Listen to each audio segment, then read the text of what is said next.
आप सब यह तो जानते ही होंगे कि महाभारत के बाद गांधारी ने श्री कृष्ण को श्राप दिया था, जिससे द्वारिका नगरी जल के भीतर समा गई और कृष्ण ने भी अपना देह त्याग दिया। और हमें अभी भी यही लगता है कि यही अंत है श्री कृष्ण की कहानी का, पर नहीं। श्री कृष्ण और राधा रानी की एक प्रेम गाथा जो बहुत ही कम लोगों ने सुनी है। आप श्री कृष्ण के भक्त हैं, तो आपके मन में यह प्रश्न तो जरूर आया होगा कि राधा रानी की मृत्यु कैसे हुई, उनकी अंतिम इच्छा क्या थी, उन्होंने श्री कृष्ण से ऐसा क्या मांग डाला था कि वह आज भी चर्चा का विषय बना रहता है। तो तैयार हो जाइए, आज मैं आपको ऐसी प्रेम कथा सुनाने वाला हूं जो समय और आपकी समझ से परे है। वह प्रेम कहानी जो तन से नहीं आत्माओं से जुड़ी है। तो आज हम जानेंगे कि राधा रानी की मृत्यु का रहस्य क्या था, उनकी अंतिम इच्छा क्या थी जो आपको हैरान कर देगी। आज की यह वीडियो बहुत ही महत्वपूर्ण है, क्योंकि इस कथा को सुनने से आपका जीवन सफल हो सकता है। अगर आपका मन भटक जाता है तो इस कथा से आपके मन को एक सही दिशा मिलेगी। तो इस कथा को पूरा जरूर सुनें। पर उससे पहले अगर आप इस चैनल पर नए हैं तो इस वीडियो को लाइक जरूर करें, चैनल को सब्सक्राइब करके हमसे जुड़ जाए और कमेंट में राधे राधे जरूर लिखें। तो चलिए शुरू करते हैं। बरसाना एक ऐसा पवित्र स्थान, वो पुरानी पगडंडिया जहां पर कभी श्री कृष्ण अपनी लीलाएं किया करते थे। आज भी वहां एक गूंज बाकी थी, प्रेम की, हंसी की, बांसुरी की और उस दुख की जिसने युगों से प्रेमियों को जिंदा रखा है। लेकिन इस प्रेम कथा की शुरुआत ना ही बरसाने से होती है, ना ही उन गलियों से। इसकी शुरुआत होती है जब राधा वृद्धा हो चुकी होती है, वे झुक चुकी है, लेकिन आज भी वह पूरे मन से कृष्ण की है। आज भी उनका हृदय कृष्ण के लिए धड़कता था। आज भी कोई बांसुरी बजाता तो उनके चेहरे से सारा तनाव चला जाता, उनका मन प्रसन्न हो उठता, एक हंसी सी छा जाती, मानो जैसे पुरानी यादें ताजा हो गई हो। जब श्री कृष्ण ने मथुरा छोड़ा था तब उनके वियोग में ना ही राधा ने कहीं आश्रय लिया और ना ही किसी से विवाह किया। वे अकेले ही रहने लगी। वे हर दिन प्रातः काल में उठती और यमुना के तट पर जाकर जल अर्पण करती। इसके पश्चात वे वापस कुटिया में लौट जाती और कृष्ण के वापस आने का इंतजार करती। यही उनका दिनचर्या था। वे हर दिन यही करती, मानो उन्हें पूरा विश्वास था कि कृष्ण जरूर आएंगे। सारे ही गांव वालों को पता नहीं था कि राधा कौन है और कहां से आई है। वे उनको साध्वी समझते थे, लेकिन सबको यह हो गया था कि वह अपना सब कुछ कृष्ण को मानती है, मानो उन्होंने अपना जीवन ही कृष्ण को समर्पित कर दिया हो। एक दिन प्रातः काल में राधा अपने दिनचर्या के अनुसार यमुना तट पर जल अर्पण करने गई। तभी उन्होंने आसमान की ओर देखा। चारों तरफ सन्नाटा छा गया था। उनके हृदय में एक कंपन सा हो उठा, मानो पूरा ब्रह्मांड उन्हें कुछ बताना चाहता हो। और उसी दिन वे अपने कुटिया के तुलसी के पौधे के नीचे बैठ गई और कहा कि अब मेरे जाने का समय आ गया है, परंतु मैं तब तक अपना देह नहीं त्यागूंगी जब तक स्वयं श्री कृष्ण मुझे विदा ना कर दें। राधा ने कहा कि मैं अपना देह तभी त्यागूंगी जब श्री कृष्ण अपने साक्षात रूप में मेरे सामने आएंगे और प्रेम से मेरा नाम पुकारेंगे। राधे उनकी यह इच्छा सुनकर गांव वाले चौंक गए और सोच में पड़ गए कि आखिर इतने बड़े राजा इस वृद्ध महिला से मिलने क्यों आएंगे। पर किसी ने भी राधा की भक्ति पर संदेह नहीं किया। राधा ने अपना पूरा जीवन श्री कृष्ण के प्रेम में व्यतीत किया था। उनके हृदय में आज भी श्री कृष्ण के लिए अद्भुत प्रेम था और दूसरी तरफ द्वारका में बैठे कृष्ण आज भी उनका हृदय सुना था। कहते हैं ना कि सब कुछ पाकर भी व्यक्ति के पास कुछ नहीं होता। कुछ ऐसी ही दशा हो गई थी कृष्ण की, लेकिन उनके मन में एक खिंचाव सा महसूस हो रहा था। उन्होंने अपनी आंखें बंद की और उनके कानों में राधा की आवाज गूंज पड़ी। इस पल में कृष्ण के हृदय में सुकून था, पर उनकी आंखों में आंसू। उन्होंने सब कुछ छोड़कर तुरंत एकांत कुंज की ओर प्रस्थान किया, जहां पर राधा रानी रहती थी और अपने कृष्ण का इंतजार कर रही थी। जैसे ही कृष्ण वहां पहुंचे, वो देखते हैं कि राधा तुलसी के पेड़ के नीचे बैठी हुई है। ध्यान में लीन कृष्ण ने कहा, राधे। यह ध्वनि राधा के कानों में जाते ही उनकी आंखें खुल गई और उनके चेहरे पर उमंग छा गई। राधा ने कहा, प्रभु, अब मेरे जाने का समय आ गया है। अब मेरी आत्मा विराम चाहती है। कृष्ण ने उनकी आंखों में देखा। उनकी आंखों में केवल कृष्ण के लिए प्रेम था, जो ना ही कहा जा सकता था और ना ही छुपाया जा सकता था। यह सुनकर श्री कृष्ण ने राधा का हाथ थाम लिया। अब राधा की सांसें धीरे धीरे धीमी होने लगी और उन्होंने वही तुलसी के पेड़ के नीचे अपने प्राण त्याग दिए। किंतु यह अंत नहीं था। इसी पल वह रहस्य ने जन्म लिया जिसे सुनकर आप चौंक जाएंगे। राधा रानी ने तो अपना देह त्याग दिया था और उनकी आत्मा को मोक्ष की प्राप्ति भी हो चुकी थी, लेकिन उनके अंतिम शब्द अभी भी कृष्ण नहीं भूल पाए थे। शब्द यह थे, जब इस धरती से प्रेम का अर्थ मिटने लगेगा तो मैं फिर से जन्म लूंगी, मैं फिर लौटूंगी, क्योंकि प्रेम हमारे जीवन का एक प्रमुख हिस्सा है, इसे मिटने नहीं दिया जा सकता। जिस स्थान पर राधा ने अपना देह त्यागा वहां पर एक नया पौधा उगा जो मानो स्वर्ग से आया हो, जो तुलसी से भी उज्ज्वल था। गांव के लोग उसे राधा वृक्ष के नाम से पुकारने लगे और उस पौधे को पूजने लगे, पर कोई नहीं जानता था कि उस पौधे के नीचे एक रहस्यमय फल था, एक ऐसा फल जिसमें राधा के पुनर्जन्म का रहस्य छिपा था, जिसे आप जानकर अचंभित हो जाएंगे। कई युग बीत गए और उसके साथ लोगों के अंदर वासना का जन्म हुआ। अब ऐसा युग चल रहा था जहां लोग प्रेम का मूल्य भूल चुके थे, वे सिर्फ वासना में डूबे रहते थे। तभी बरसाने से कुछ दूर एक साधारण से गांव में एक किसान के घर एक कन्या का जन्म हुआ, जिसका नाम ललिता रखा गया। वो कोई साधारण कन्या नहीं थी, उसे बिना किसी मार्गदर्शन के ही बांसुरी बजानी आ जाती थी, और जब ललिता बांसुरी बजाती तब पेड़ों के पत्ते हिलने लगते और पक्षी झूम उठते। गांव वाले उसे देवी का अवतार मानने लगे और कहते कि इसे देखकर राधा की याद आ जाती है। अब ललिता 7 वर्ष की हो चुकी थी। एक दिन वह यमुना के किनारे बैठी थी, तभी वहां से एक संत गुजरे और जैसे ही उन्होंने ललिता को देखा वो मंत्रमुग्ध हो गए। उन्होंने कहा, वही आंखें, वही चंचल मुस्कान, राधा तुम लौट आई। सपने में ललिता को अक्सर एक सुंदर श्याम पुरुष दिखाई देता जो उससे बात नहीं करता, सिर्फ बांसुरी बजाते रहता, और वह बांसुरी की धुन ललिता के हृदय को छू जाती। वो व्यक्ति कोई और नहीं बल्कि स्वयं श्री कृष्ण थे। एक दिन सुबह ललिता को फिर से वही सपना आया और उसने पानी माँ से पूछा, माँ प्रेम क्या होता है? माँ ने जवाब देते हुए कहा, तू अभी बच्ची है, तुझे प्रेम का क्या पता?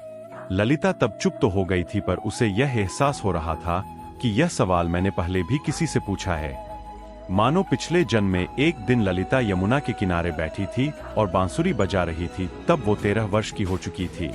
अचानक से उसकी बांसुरी में से वही ध्वनि निकलने लगी जो स्वयं श्री कृष्ण ललिता के सपनों में आकर बजाया करते थे। जैसे ही वह ध्वनि बजी, धरती फट गई और एक मूर्ति निकली। वह मूर्ति एक स्त्री की थी जिसने बांसुरी धारण की थी। जैसे ही ललिता ने उस मूर्ति को उठाया, एक दिव्य आवाज आई, तुम लौट आई राधे। ललिता चौंक गई और समझ नहीं पाई कि यह कौन है जो राधे राधे बोल रहा है। दिन बीतते गए और अब ललिता का व्यवहार बदलने लगा।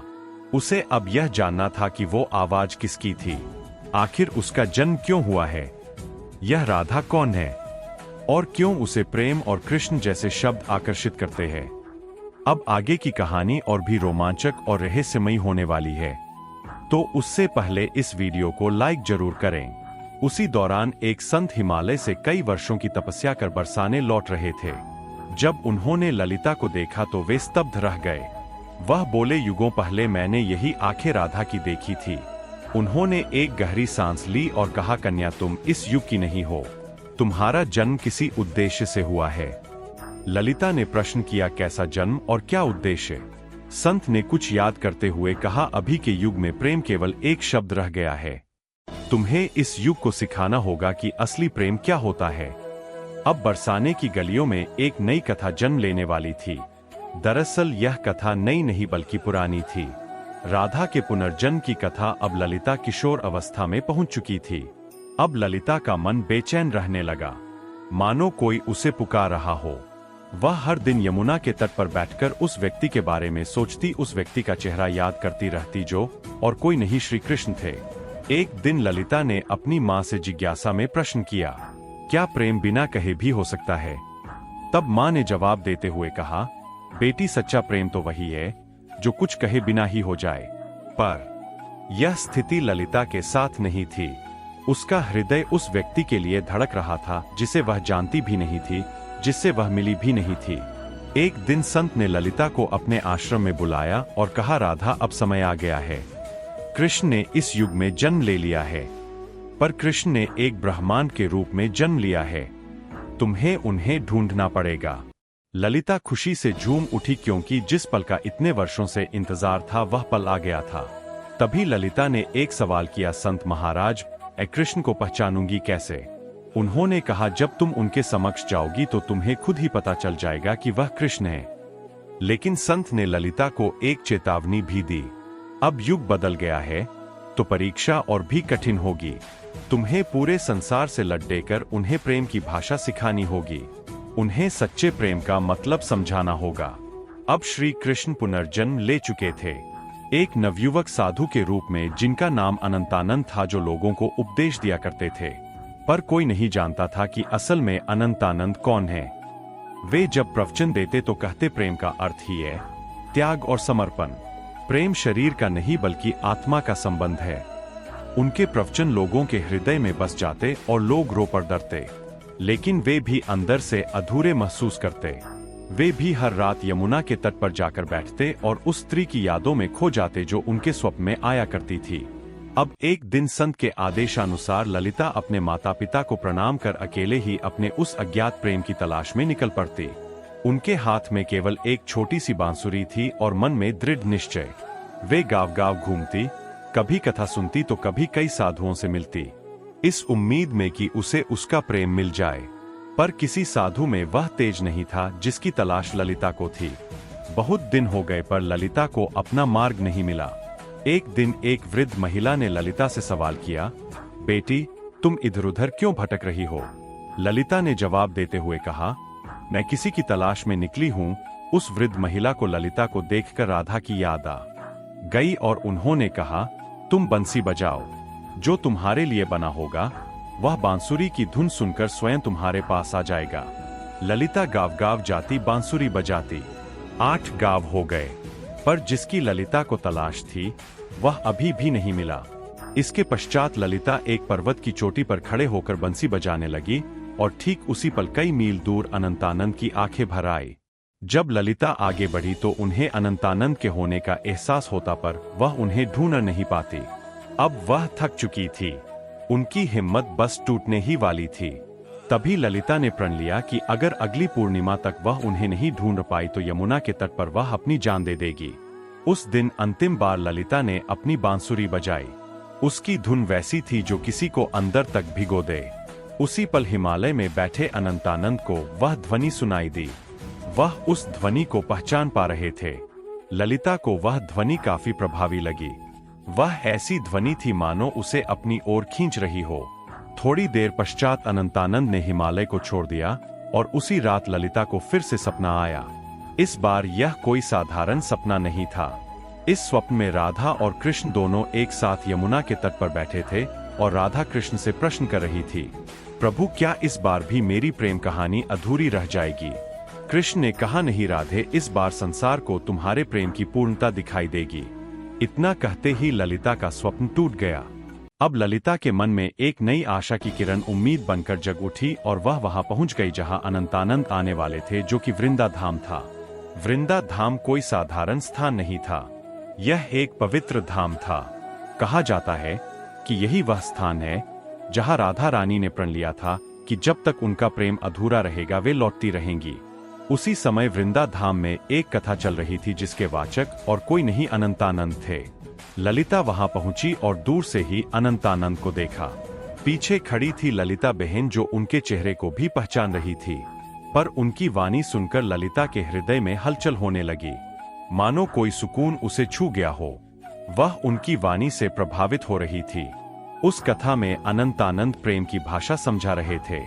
वे कह रहे थे, प्रेम वह नहीं जो आपके साथ हो और आपके साथ जिए, प्रेम तो वह है जो दूर होकर भी पास हो।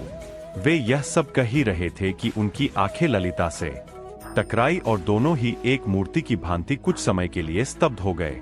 अनंतानंद ने कथा छोड़ी और ललिता की ओर भागे। ललिता ने धीमे से कहा, क्या आज भी आपको मेरी आवाज सुनाई देती है? अनंतानंद ने उसकी आंखों में देखा और कहा, राधे, तुम आ गई। यह ऐसा पल था जैसे समय थम गया हो। अब आगे जो हुआ वह और भी चौंकाने वाला था। आसपास का वातावरण बदलने लगा। आकाश में काले बादल छा गए और अचानक एक साधु कुरंगनाथ प्रकट हो गए जो नहीं चाहते थे कि राधा और कृष्ण का पूर्ण मिलान हो। उनका मानना था कि यदि ऐसा हुआ तो प्रेम को धर्म से ऊपर माना जाएगा, जो समाज के लिए उचित नहीं होगा और इसकी जड़ें हिला देगा। कुरंगनाथ ने कहा, तुम्हारा प्रेम आज के नियमों के विरुद्ध है। आज का समाज ना तो इस प्रेम को समझ पाएगा और ना ही सह सकेगा। इसका उत्तर देते हुए अनंतानंद ने कहा, प्रेम दो आत्माओं का मिलन है। तब कुरंगनाथ ने उनकी अंतिम परीक्षा ली और कहा, यदि ललिता ने अगली पूर्णिमा से पहले अपनी आंखों पर पट्टी बांधकर तुम्हें ढूंढ लिया तो तुम्हारी कहानी सफल मानी जाएगी, अन्यथा तुम्हें युगों युगों तक फिर से बिछड़ना होगा। अनंत आनंद यह सुनकर मौन रह गए, पर ललिता ने प्रेम और शक्ति से भरा उत्तर दिया, मुझे आपकी यह शर्त स्वीकार है। पूर्णिमा की रात पास आ रही थी। यह परीक्षा ललिता के लिए केवल एक शर्त नहीं थी, बल्कि उसके प्रेम और संयम की लड़ाई थी। वह स्वयं भी जानना चाहती थी कि क्या बिना देखे केवल मन की आंखों से प्रेम को खोजा जा सकता है या नहीं। परीक्षा स्वीकार करने के पश्चात ललिता ने अपनी आंखों में पट्टी बांध ली और यह प्रण लिया कि अब वह किसी को नहीं देखेगी जब तक कि उसकी आत्मा उसे उसके प्रेम यानी श्री कृष्ण तक स्वयं न पहुंचा दे। लोग यह सुनकर उसका मजाक उड़ाने लगे और कहने लगे, आजकल की कन्याएं केवल दिखावा करना जानती है, प्रेम नहीं। पर कुछ ऐसे भी लोग थे जिन्होंने ललिता का आत्मविश्वास बढ़ाया और उसे हिम्मत दी। वे बोले, राधे तुम इस युग में प्रेम को अवश्य जीत दिलाओगी। उधर दूसरी ओर अनंतानंद एक सुनसान गुफा में ध्यान मग्न बैठे थे। वे केवल एक ही शब्द दोहरा रहे थे, राधे। वे ना कुछ खा रहे थे ना पी रहे थे। उनके शिष्य चिंतित हो गए और बोले, गुरुदेव यदि आप भोजन नहीं करेंगे तो जीवित नहीं रह पाएंगे। इसका उत्तर देते हुए अनंतानंद ने कहा, मेरा जीवन तो केवल राधे में ही बसता है। उन्होंने अपने शिष्यों को आदेश दिया, ललिता को ना ही मेरे स्थान के बारे में बताया जाए और ना ही उसकी कोई सहायता की जाए। वे भी यह जानना चाहते थे कि क्या इस युग में भी राधा केवल अपनी आत्मा की पुकार से उन्हें ढूंढ पाएगी। अब ललिता आंखों पर पट्टी बांधे गाँव गाँव घूम रही थी। वह साधुओं से पूछती, क्या आप अनंतानंद है? लेकिन कोई भी ऐसा व्यक्ति नहीं मिला जो वास्तव में अनंतानंद हो। कई साधुओं ने झूठ भी कहा, हाँ मैं ही हूँ। लेकिन ललिता की आत्मा ने पहचान लिया कि वे वो नहीं है जिन्हें वह ढूंढ रही है। एक दिन एक साधु आया और ललिता से कहा, मैं ही अनंतानंद हूँ। ललिता एक पल के लिए डगमगा गई, परंतु बोली, आप में तेज तो बहुत है, पर वह आत्मा नहीं जिसकी मुझे तलाश है। उसी क्षण उस साधु ने अपना भेष बदल लिया। दरअसल वह कुरंगनाथ ही था जिसने भ्रम फैलाने के लिए ऐसा किया था। अब कुरंगनाथ ने क्रोध में कहा, तू अब तक नहीं टूटी, आखिर किस प्रेम की बात करती है तू? ललिता ने उत्तर दिया, मेरा प्रेम इस युग और आपकी सोच से परे है। यह वह प्रेम है जिसे शब्दों में समझाना असंभव है। यह सुनकर कुरंगनाथ वहां से चला गया। ललिता ने सारे स्थानों की खोज कर उस गुफा के पास पहुंच गई जहां अनंतानंद ध्यान मग्न थे। जैसे ही वह भीतर गई, उसे किसी दिव्य उपस्थिति का आभास हुआ। ललिता ने उन्हें पहचान लिया और अपनी बांसुरी उनके चरणों में रख दी। उसने पूछा, क्या आप वही है जिसकी मुझे तलाश थी? अनंतानंद ने बांसुरी उठाई और वही धुन बजाई जो ललिता को यमुना तट और अपने सपनों में सुनाई देती थी। फिर अनंतानंद ने उसकी पट्टी खोली और कहा, राधे इस बार भी तुमने मुझे तन से नहीं केवल अपने मन और आत्मा से पहचान लिया। वे दोनों रो पड़े। उनकी आंखों में कई वर्षों की थकान थी जो अब मिट रही थी। उसके पश्चात एक साधु आए और बोले, राधा और कृष्ण तुम्हारा प्रेम सफल तभी माना जाएगा जब समाज इसे स्वीकार करेगा और तभी यह बंधन पवित्र सिद्ध हो पाएगा। राधा ने कहा, प्रेम तो समाज के बंधनों से मुक्त होता है, उसे किसी प्रमाण की आवश्यकता नहीं। लेकिन अनंतानंद ने समझाते हुए कहा, राधे अब युग बदल गया है। अब यह समाज प्रेम की परिभाषा भूल चुका है।